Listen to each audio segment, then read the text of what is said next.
Donato, me diz uma coisa. Nos seus pacientes, até que nível de proteína vegetal você deixa passar direto? Em percentual? Ou não? Você não deixa passar nenhuma? Ou depende do estágio do cara? Na verdade, eu tento equalizar a oferta proteica. Se for um onívoro, né, que come carne, ovo, peixe, frango, eu chego na quantidade de proteína animal. Eu prefiro fazer assim. Por quê? Até que o Dudu tocou nesse assunto. Cara, se você come 30 gramas de proteína do filé de frango, vai chegar 3 no músculo. Gramas. Caramba. Isso tem trabalho do Luke Van Loon. Porque é aquilo que o Dudu falou, nem tudo é pro músculo. Não. Então, assim, a proteína de baixo valor biológico, ela tem um turnover muito grande no intestino. O que é turnover no intestino? Turnover é, tipo, o intestino usa muito aminoácido que não é de cadeia ramificada para ele produzir as proteínas, para produzir as enzimas. Tá. E o músculo, ele só reconhece aminoácidos essenciais. Ele não reconhece não essencial.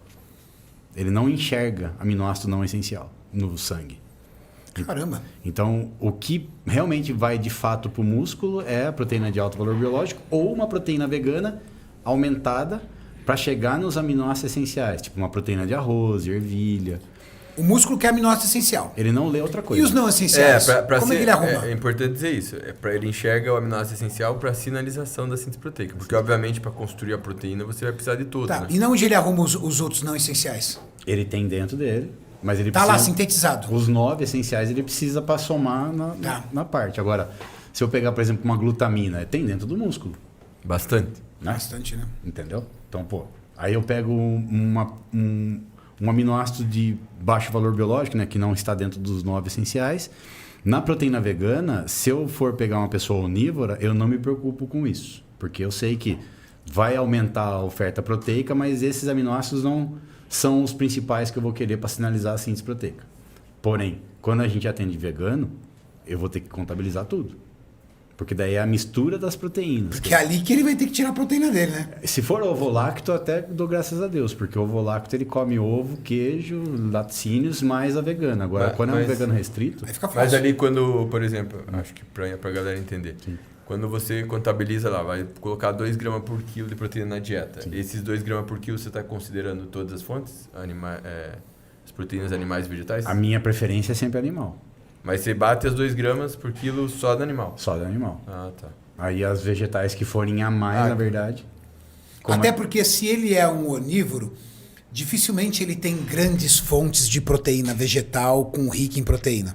Talvez uma aveia, talvez uma oleaginosa, feijão, na nutrição, um feijão. Na faculdade de nutrição, Agora, você contabiliza um onívoro não come proteína texturizada de soja, não come proteína da ervilha, ele não come essas coisas, cara. tudo. Porque o vegano... Isso é uma coisa que pro onívoro, aquilo ali já é pra ele de vegetariano. Fala, não come isso aí. Tem que contabilizar todas na parte da faculdade, da universidade, sim. Mas quando você cai na real Na ali prática, da prescrição, na prática, tipo um vegano, com certeza, vou ter que contabilizar quanto de proteína tem em 100 gramas de feijão cozido. Vai ter 6 gramas de proteína.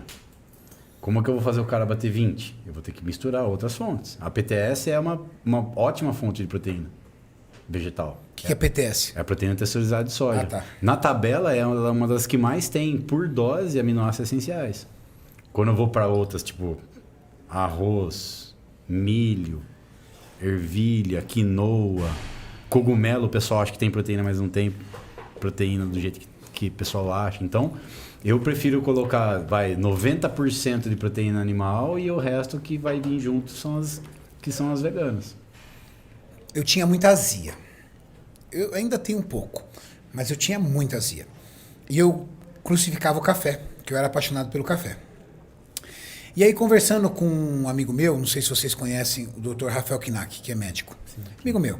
Kinak chegou pra mim e falou assim, ele é um cara assim, ele detesta glúten, detesta.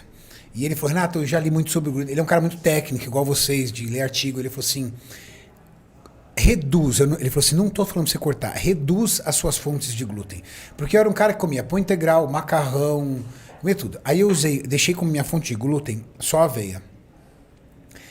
Reduziu demais a minha azia. Aí a Ângela Borges, mesmo problema. Falei, Ângela, reduz o glúten. Ela reduziu o glúten, ela parou até de tomar medicamentos para o estômago. Vocês acreditam que o glúten ele é uma proteína inflamatória e que, tirando o celíaco, óbvio, ela é uma proteína assim chata na questão de digestão, é uma proteína chata? Ou, coincidentemente, isso foi uma individualidade biológica minha e da Ângela? Então, existe, além da doença celíaca, existe o que a gente chama de intolerância ao glúten não celíaca, de pessoas que podem ter alguma intolerância ao glúten e apresentam alguns sintomas semelhantes à doença celíaca, mas não tem a doença autoimune, né?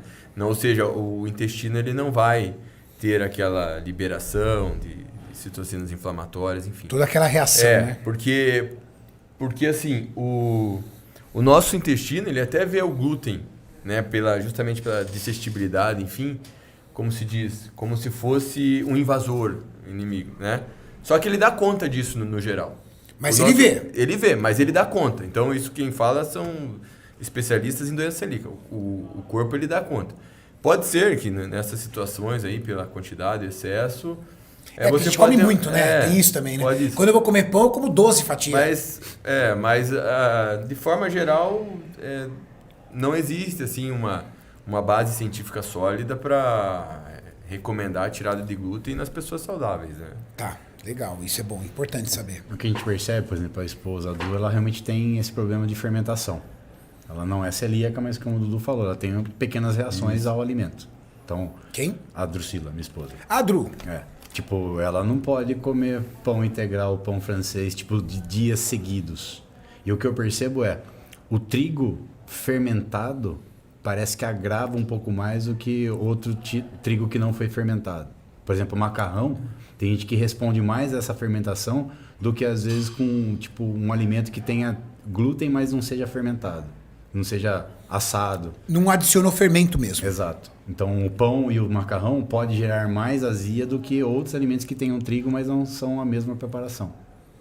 Como, por exemplo, a aveia. Isso. A aveia, na verdade, ela é não que ela seja fonte de glúten, ela tem uma contaminação.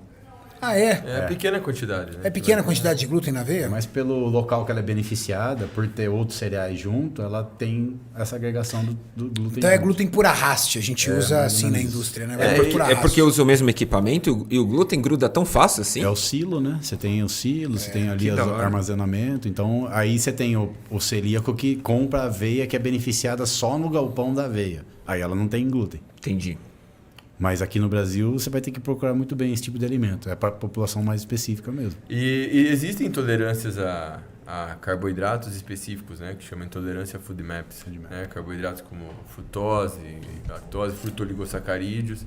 E aí a pessoa tem várias limitações na dieta em relação ao consumo de vegetais, às vezes, de algumas frutas, de pão, de alimentos que tenham glúten também. Vocês recomendam algum tipo de exame que as pessoas poderiam fazer para mapear essa intolerância, essa alergia? Ou isso é uma coisa mais sensorial? O cara tira e põe alguns alimentos até chegar numa conclusão. Em trabalho científico, ele não é muito bem visto os exames com imunoglobulina, né? Tipo, o cara tem a sensibilidade ali no exame, mas assim, tipo, isso no desfecho clínico não é real. Os médicos adoram esses exames, né? Enfim, cada um trabalha de uma forma diferenciada, mas o Nutri ele vai por exclusão, né? Por exemplo, o Food Map que o Dudu falou, tem gente que não pode, por exemplo, mascar um chiclete. O que tem a ver o chiclete com o Food Map? Tem um tal de xilitol ali, que é um adoçante que fermenta nas pessoas, causa gases. Pô, a mãe da madrasta da Tati, eu tenho dificuldade de chamar a Cacá de sogra. Porque a Cacá tem 48 anos, entendeu? É esquisito chamar uma pessoa que tem 48 anos de sogra, né? Mas ela é minha sogra. A mãe dela passava muito mal, até ela descobrir. Ela tem uma alergia severa a um corante chamado amarelo tartrazina. Essa é clássica. E ela passava muito mal. Pronto, ela descobriu, cara. Tudo que ela olha, tudo que é alimento industrializado, ela olha. Se não tiver o corante, acabou. Eu tenho um problema com Food Map com cebola.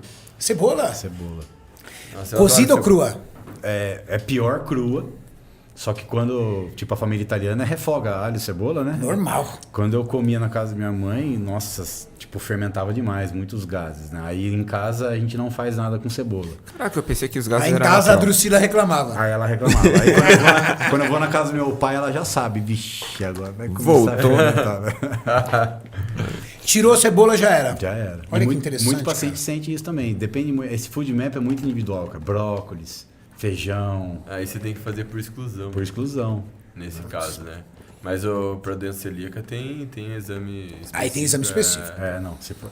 E assim, o celíaco, gente, na boa, eu tenho paciente celíaco, principalmente na França que eu atendi ele, o cara sonha em comer um pão, mas ele não pode. É igual o diabético, né? Ele paga É pior, né? É pior, velho. Porque o diabético O processo você inflamatório. pode controlar ali o carboidrato, tipo de carboidrato, né? Fazer um controle, mas o celíaco ele simplesmente não tem opção, né? Tiago Leifert é celíaco. A reação- Celíaco mesmo. Reação imune, Exato, né, ele cara? falou. Não tem o que Tiago fazer. Leifert é celíaco de não poder colocar um pouquinho de glúten, que a reação é severa. Sim. Não, Não. com lactose é a mesma coisa para muitas pessoas. Então tem a certa, tipo, é uma intensidade para cada pessoa, né? É isso que o Nutri tem que ter a sensibilidade no consultório e saber colocar o Doenças inflamatórias intestinais são complicadas. Né? É triste de atender paciente com doença de Crohn. Complicado. É muita limitação.